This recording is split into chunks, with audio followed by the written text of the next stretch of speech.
এখন 2026 আর আপনি এখনও জানেন না ট্রেন্ডিং কি, ট্রেন্ডিং কিভাবে করতে হয় আর ট্রেন্ডিং কী জন্য করবেন। তো আপনারা যারা ট্রেন্ডিং শিখতে চাচ্ছেন অথবা একদমই জানেনই না ট্রেন্ডিং কাকে বলে, তাদের জন্য এখন থেকে আমি প্রতিনিয়ত ভিডিও নিয়ে আসব একদম সহজভাবে, একদম ছোট্ট ছোট্ট করে ভাগে ভাগে একদম সহজ করে বুঝিয়ে দেওয়ার চেষ্টা করব কিভাবে আপনারা এইখান থেকে প্রফিট করতে পারেন। অবশ্যই যারা এখনও জানেনই না ট্রেন্ডিং কাকে বলে, তাদের জন্য একদম শুরু থেকে শুরু করছি, যে আপনারা যেন বুঝতে পারেন কী জন্য করবেন, কেন করবেন, ট্রেন্ডিং কিভাবে করবেন। তো আজকের ভিডিওতে শুধু আমি এতটুকুই বোঝানোর চেষ্টা করব ট্রেন্ডিংটা কি, ট্রেন্ডিংটা কেন করবেন এবং এখান থেকে কি করে টাকা কামাবেন আপনারা। তো আরেকটা বিষয়, এই ট্রেন্ডিংটা কারা করবেন। তো আজকের ভিডিওটা শুরু করা যাক। আরেকটা কথা, যারা একদম আজকে থেকে শুরু করছেন তাদের জন্য ফরেক্স ট্রেডিং, স্টক ট্রেডিং এবং ক্রিপ্টো ট্রেডিং, আমি কিন্তু আপনাদেরকে ক্রিপ্টো ট্রেডিং সম্পর্কে ধারণা দিব, আর এটাই সব থেকে বাইলেন্স সম্পূর্ণ। এটা যদি আপনারা শিখতে পারেন তাহলে বাকি যে দুইটা আছে ওটা আপনাদের জন্য একদম সহজ হয়ে যাবে, যে কোনো মুহূর্তে আপনারা ওইটাতে শিফট করতে পারবেন। এটা সব থেকে বাইলেন্স, কারণ এইটার দাম প্রতিনিয়ত বাড়ে, প্রতিনিয়ত কমে। আপনারা যারা ট্রেডিং শিখবেন তাদেরকে আমি একদম জিরো থেকে যেন প্রো লেভেলে যাইতে পারেন সেই ব্যাপারে ধারণা দেওয়ার চেষ্টা করব আমি যতটুকু জানি। আচ্ছা, ক্রিপ্টোটা আসলে কি, চলুন আপনাদেরকে একটু ধারণা দেওয়ার চেষ্টা করি। একটা সময় ছিল যখন কিন্তু মানুষ সোনার কয়েন দিয়ে লেনদেন করতো। আপনার কাছ থেকে যদি আমি কিছু নিতে চাই, একটা সময় ছিল যে আপনাকে সোনার কয়েন দিতে হবে। তারপর আসলো কাগজের নোট। তারপর যেমন বাংলাদেশে বর্তমানে নগদ, বিকাশ এবং ব্যাংকে আমরা টাকা ট্রান্সফার করি। এখন বর্তমানে একদম লেটেস্ট, সর্বশেষ এটার যেই ভার্সন সেইটাই হলো ক্রিপ্টো। এইটা একটা ভার্চুয়াল মুদ্রা, যা আমরা নিজেরা হাতে ছুঁইতে পারি না কিন্তু লেনদেন করতে পারি এইটার মাধ্যমে, দেশ থেকে দেশ।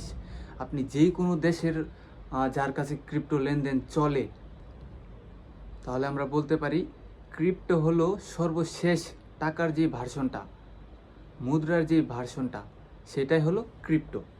আর দিন যত যাচ্ছে ক্রিপ্টোর চাহিদা কিন্তু ততই বাড়ছে। এইটাকে আমরা ট্রেন্ডিংয়ে কীভাবে কাজে লাগাবো সেটা সম্পর্কে এখন আপনাদেরকে বলি। এইটা নর্মালি আমাদের টাকার মতো স্থির থাকে না, এটার মূল্য প্রতিনিয়তই বাড়ে এবং কমে। এটা যত লেনদেন বাড়ে এটার মূল্য তত বাড়ে। আর আমরা কি করব, এটার দাম উঠানামাটাকে কাজে লাগাবো ট্রেন্ডিংয়ের মাধ্যমে। আমরা ট্রেড নিব এবং যখন এটার মূল্য কম থাকবে তখন কিনবো। সহজ করে বলছি আপনাদেরকে, যখন মার্কেটে কিন্তু অনেক ধরনের ক্রিপ্টোকারেন্সি আছে, সব থেকে বিশ্বাস্ত যেই ক্রিপ্টোকারেন্সিগুলো আছে সেইগুলোই বেছে নেবেন। তার মধ্যে ধরেন, তার মধ্যে যদি আপনাদেরকে আমি দুই একটা নাম বলি, যেমন বিটকয়েন, বর্তমান পৃথিবীতে এটা সম্পর্কে জানে না এরকম লোক কম আছে। যেমন আপনাদেরকে যদি আরও সহজে বুঝাইতে চাই, ইরান যুদ্ধ যখন চলছিল, ইরান কিন্তু বিটকয়েনের মাধ্যমে লেনদেন করছিল, কারণ তাদের টাকার অবস্থা খুবই খারাপ হয়ে গেছিলো, তখন তারা লেনদেনটা করছিল বিটকয়েনের মাধ্যমে।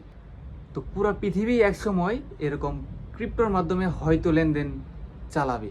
তার জন্য আমরা যদি এই জিনিসটা শিখে রাখি, আমরা যদি এই ট্রেন্ডিং সম্পর্কে ধারণা রাখি এবং আমরা যদি এটাকে সঠিকভাবে ব্যবহার করতে পারি, অবশ্যই আমরা এখান থেকে টাকা ইনকাম করতে পারবো এবং লাভবান হইতে পারবো। চলুন আরও একটা জিনিস আপনাদেরকে একদম সহজ করে বোঝানোর চেষ্টা করি। ক্রিপ্টোর দাম কেন হঠাৎ এত বাড়ে আবার কমে? একদিনের ব্যবধানে কিন্তু এটা প্রায় বাংলা টাকায় 1000 টাকা, 5000, 10,000 টাকা কমে যায়। কেন হয় এটা? আপনাদেরকে যদি আমি সহজ করে বোঝানোর চেষ্টা করি, যখন এটা মার্কেট থেকে প্রচুর মানুষ বাই করতে শুরু করে তখন এটার দামটা উপরে ওঠে। আবার যখন পৃথিবীতে কোথাও যুদ্ধ শুরু হয়, যেমন ধরেন আবার আপনাদেরকে ইরান এবং আমেরিকার যে যুদ্ধটা ছিল সেটা দিয়ে বোঝায়, যখন এরকম কোনো বড় বড় দুই দেশ যুদ্ধ লেগে যায় তখন মানুষের মনে একটা ভয় চলে যায় যে আসলে কি ক্রিপ্টো টিকে থাকবে।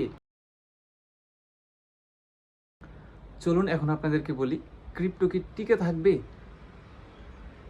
ক্রিপ্টো টিকে থাকবে কি টিকে থাকবে না এটা নির্ভর করে পৃথিবীর নিয়ন্ত্রণ কেমন আছে, পৃথিবী কতটুকু স্থির আছে।